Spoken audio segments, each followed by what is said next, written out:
right. Hi, everyone. I'll just wait a little bit to let you find a seat as well. Thank you so much for joining our symposium today, and thank you to the organizers of OHBM to accepting our symposium proposal. We're very excited to talk to you today about ultra-resolution imaging of the visual and memory systems. And to kick us off is Hiromasa Takemura, who's a professor at the National Institute for Physiological Sciences in Japan. And yeah, please take it away on your work on comparative analysis of visual pathways using neuroimaging and high-resolution neuroanatomy datasets across species. Thank you very much for your kind introduction, maybe your invitation, Helena. Thank you everyone for coming to this morning talk. So today I'm just going to talk about maybe how we can just utilize the benefit of a high-resolution dataset to understand maybe across species similarity and differences of the visual pathway. I have nothing to disclose. So, well, we are just going to talk about diffusion imaging. So what we can normally do with diffusion imaging, then of course diffusion, then you can just measure orientation of the diffusion signal. Then you can just estimate fiber orientation in the box of phonic tractography. Then you can just measure indices like maybe fractional anisotropy or mean diffusivity. To measure individual differences between group differences. So this is kind of widely established just framework you can just do with standard resolution diffusion MRI data. So we are also doing it. Then my PhD student and Daiki just sitting there. Then we are going to have a poster about this topic and tomorrow. So the strong advantage of diffusion imaging is it just allows us for non-invasive measurement in living human, but typically at around 2 millimeter scale.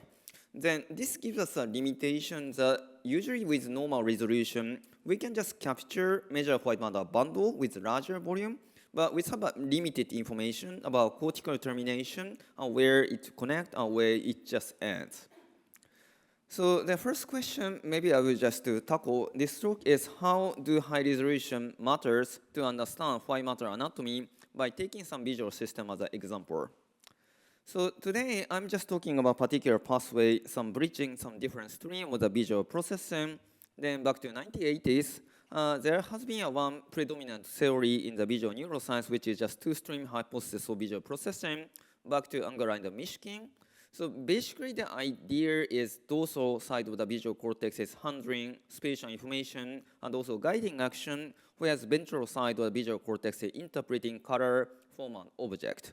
But of course, so we have maybe handling many just information that in natural life, we have to handle objects just using some grasping. So how just do we need to communicate just a different part of the stream for achieving our adaptive behavior? So back to late 19th century, so there are historical findings in the classical neuroanatomy about vertical occipital fasciculars. Hereafter I would say BOF, which is a fiber bundle connecting those on the visual cortices. Then we can just easily replicate nowadays using some good diffusion data from human. Then we can see some layers of the fiber tract of BOF is quite similar to classic diagram by Dejerin and others. But because interestingly this was relatively ignored during the history of visual neuroscience, its comparative anatomy across species remain relatively poorly understood. So the very, very first question is, does this pathway exist in a macaque monkey, which is a widely tested animal model for visual studies? So to answer this, so we can just use the same approach as we have done for humans, so diffusion imaging. Then here is what we call diffusion encoded color maps. So this color coding indicates some blue is superior inferior, green is anterior posterior, red is left to right. Then you can just see these are coronal section. Then lateral portion of the occipital white matter have this blue signal. So these are just fiber tracks just going to superior to inferior axis, consistent with BOF, so this is macaque BOF. Then this is present in high resolution ex vivo data and also just standard resolution macaque in vivo data as well. But as you can see, high resolution data from macaque just ex vivo brain can better represent diffusion signal, particularly when it just close to giant south side, because maybe just limitation of the resolution, then signal gets blurry if just diffusion just goes to maybe close to the south side in normal resolution. Then of course this impacts tractography as well because of limitation of the spatial resolution. Then compared with the high resolution data, you can just reconstruct core portion of the tract, But when it just gets close to the cortical termination, it's just more difficult to reconstruct using tractography with low-resolution dataset. Then, of course, then people sometimes just would like to see where its approximate end. Then this is the inflated surface of the macaque monkey brain to just visualize approximately where just BOF end in these just two data sets. Then high-resolution data usually show more distributed representation about where it's end in the dorsal and ventral visual cortex. But normally low-resolution data have more significant bias based on sulcus and gyrus for them. So this is what we can just see from diffusion MRI data. This doesn't mean maybe high-resolution diffusion data even at maybe 0.25 millimeter voxel size is perfect, because the maybe paper by Rebri and others, they also pointed out even at this resolution, some bias still exists in the tract termination analysis.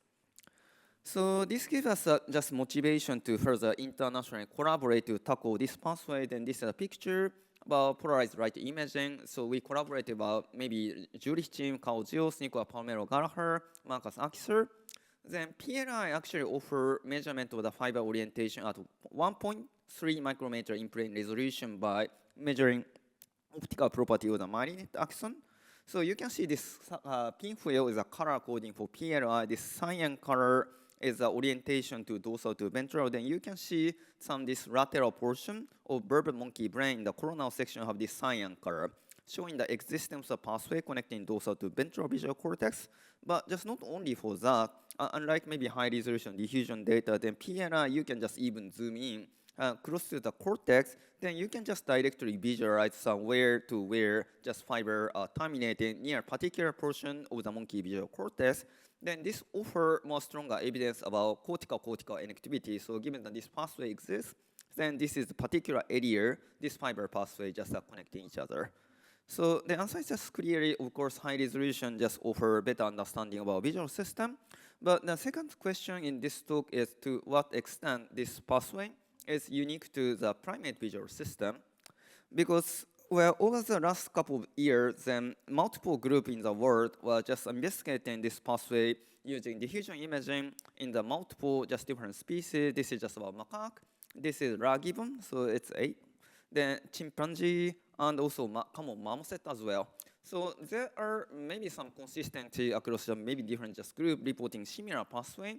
But the question here is, given this kind of finding from multiple laboratory, each paper, how just this pathway connecting dorsal to ventral visual areas are unique to the primate brains? To understand this just question, so we have an international collaborative team, but primarily we just worked closely with David Leopold at NIH. Then we just compare diffusion imaging data from 12 strategically selected mammalian species. So we just try to distribute our just species sample along some maybe evolutionary tree to understand evolutionary origin of the BOF. Then just let's look some data from these just non-human primates. So these are just animal along maybe just primates lineage, even from maybe old world monkey or maybe garago, which is relatively evolutionary far from the human, but garago is still just primates. So these are just example coronal section data, then color coding, diffusion encoded map, then all from ex vivo just brain specimen. Then as you can see, maybe Rango data here, so which just looks much closer to the macaque monkey.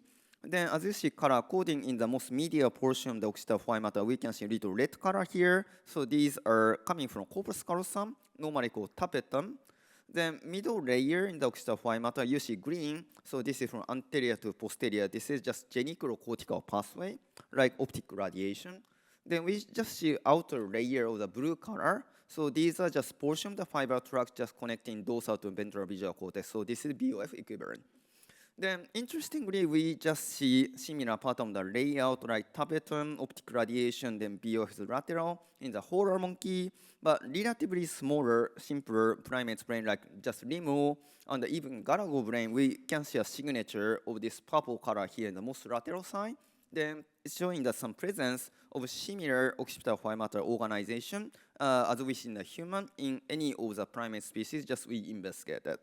So this suggests that maybe organization of the BOF and other major pathways are relatively spatially preserved if we are just looking at primate species.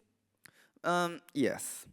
The next question is, now we are just looking at some non-primates just brain, such as tree shrews or maybe squirrels and rats. Well, sorry, this is squirrel. I think font is just hide it here.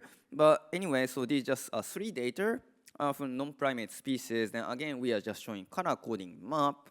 Then we can just again see, well, the carousel pathway, this just red one. Then we can see some green one, which is just anterior, posterior, maybe carrying some geniculocortical pathway. But in non-primates, even at very high resolution rat data, we just don't see a white matter compartment lateral and superficial to the optic radiation, which has some perpendicular orientation to superior to inferior. So at present, we didn't have enough clear evidence of the BOF homology in the non-primates. And we also look at just 2 animals, the carnivore species, which are just ferret and the fox. So here is a visualization of the coronal section diffusion data from ferrets and foxes.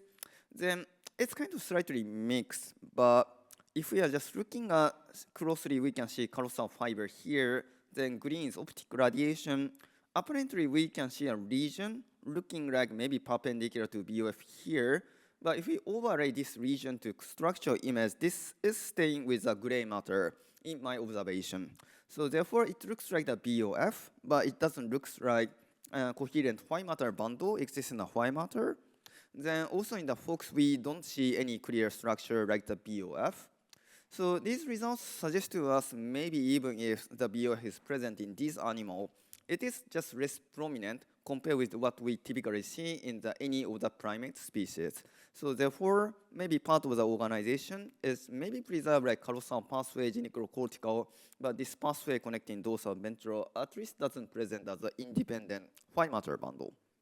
But of course, then people can argue that maybe similar tract must be present in non-primates, but it's just too small to identify. Then, yeah, we couldn't just say anything strongly about this doesn't exist. It's just logically impossible. But we just tried to just do it slightly better by maybe collaborating again with maybe Duke University Johnson group. I think they provide the high resolution rat MRI data, and also Marcus Axis of the jury. Then we just try to find out maybe similar section between high resolution rat MRI data, which is at 50 micron resolution, then PLI in the rat that offer 1.3 micrometer pixel size. Then they just overlook similar despite of the color coding difference scheme between diffusion and PLI. But we just don't still very clearly see, even in the very zoom-in rat PLI data, then it's very difficult to find out structure resembling some primate BOF. So maybe even this resolution, maybe it's very difficult to find out. So then other possibility is, well, in non-primates, maybe homologous pathway may exist, but they are running through gray matter as a horizontal connection rather than white matter bundle. I think it is quite likely because on the recent just anatomical work showing that maybe in the rats or mouse, the predominant portion of the white matter is captured by intra-hemispheric just connection. Then within hemisphere connection is actually mostly mediated by in gray matter horizontal connection. That's a claim by Watakabe and colleagues. So I think this is the other possibility, maybe similar pathway, but they are within gray matter, or maybe homologous pathway just exists, but they potentially run parallel to optic radiation, because, well, location of the visual cortex and overall organization is actually not consistent between primates, non-primates, because people are just talking about medial temporal lobe later, but hippocampus in the rat is very top, then visual cortex is on the very top. Then we couldn't just find out maybe similar layout of the primates. It seems that evolutional change of the rotation of the cortical organization may happen between just primates, non-primates. And maybe we couldn't kick out similar pathway may exist, but they just don't have a maybe same orientation as primate BOF. They may parallel to the other fiber pathway. But of course, the last very interesting possibility, if not conclusive, is this pathway may contribute to the specialization of the visual function in primates because it's just prominent in primates. For example, this is speculative, but if you're just watching out maybe primate behavior, you can see just primate can be easily find out something, finds, and just try to use some hand to grasp, yes. So they get just graphs. This is marmoset. Then, as you see it, primate has a highly sophisticated ability for visual guided grasping. Then this type of ability is not always present in non-primates behavior. Some of the animals just use more whisker system. Then this type of ability for visual guided behavior significantly depends on information exchange between brain area for guiding action, area involving object recognition. So therefore, one interesting hypothesis is that evolution of the BOF may be related to the primate specialization in visual guided behavior, but we just need more study to fully conclude about this point. To sum up, so high-resolution diffusion imaging data enables a detailed analysis of the BOF. Then with PNI, we just further understand cortical projection of BOF, establishing its role about cortical connection. Then finally, diffusion imaging combined with high-resolution PAI just gives us opportunity about prominence of the BOF in primates is probably quite likely to be present for across species analysis. So this just may suggest its potential role in visual guided behavior. So I'd like to thank just all colleagues and the funding agency and international collaborating team, and I'll be happy to just take any suggestion question. Thank you.